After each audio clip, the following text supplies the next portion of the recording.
వాడు బండిని ఆపాడు. బండి నా పేడ ఎవడరా వాడు? అంటే నరుకుంటారు కదరా బండి. ఆ బండి నాపింది దేవరత.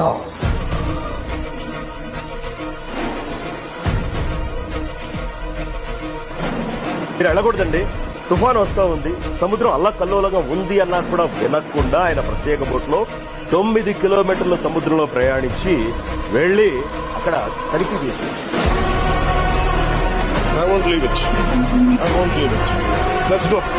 రామచంద్రమూర్తి ఒకసారి చంపేస్తానని ప్రతిజ్ఞ చేసినటువంటి వాడిని రక్షించడం అన్నది మాత్రం ఎవరికి సాధ్యం. ప్రజలు పెడితే లొంగిపోతాం. మీ బాస్ కి తెలుసా ఎంత డేంజరస్ గేమ్ ఆడుతున్నాడు? అసలు జీవితాలు పోతాయి సార్. 10,000 మంది జీవితాలు పోయాయి. Seize the ship. Pressure government వాడి ఊపిరి ఆగేదాకా వీడు ఆగడు.